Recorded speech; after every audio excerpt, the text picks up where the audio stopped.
Well, someone who has been following the Labour leadership contest and the redefining of the left very closely is Paul Mason, journalist and author of Clear, Bright Future. Welcome.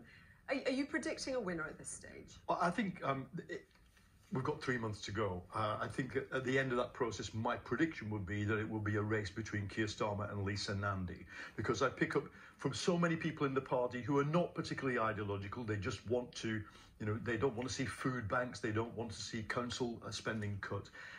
They just want someone who looks like they can win. But this is also a battle of ideas. This is a big party, 500,000 and growing party since the election. And people, I think what we're about to see, once the kind of shenanigans of nominations are over, is a battle of ideas about what is it to be left-wing and progressive in this country. And so, were it to be one of those candidates, would that then be Labour taking a more centre road? Well, look, I think the closest person in this race to me right now is Clive Lewis. He's been talking about things like looking for a progressive alliance with the Lib Dems and the SNP at the next election to get proportional representation. For that reason, it's quite a radical idea. It doesn't look like he's going to get on the ballot paper. And if he doesn't, I think for me, the person I would want to see leading the Labour Party is Keir Starmer, because Keir is someone who is from the left but looks like they can win. And for me, that is the only one right now who does do that. And why not then Rebecca Long-Bailey? Because some might, she's been described as the Corbynist. I supported Jeremy Corbyn. I was part of the Corbyn movement, and I'm proud of what Jeremy did in terms of taking our party away from that focus on big business, high finance, constantly supporting what the Americans want to do in international relations. But by the end of it, Jeremy's leadership and the people around him were running the leadership almost like a faction against every other part of the party. So if you were talented, you had new ideas. If you weren't the right sort of Corbynite, you weren't getting on. And we saw that during the selection process. I think Keir Starmer is of the left, but is prepared to open up the leadership to be something that can marshal the talents of talented people who, unlike me, are far more towards the political centre, talented people who have different ideas, and to rebase our socialism on something moral. I mean, we need to be supporting the human rights of everybody in the world, not just in countries we don't like, for example. When you say rebase our socialism on something moral, what do you mean? What are you referencing there? Look, the future, we cannot, I'm 59, I cannot bequeath a planet in crisis to the next generation.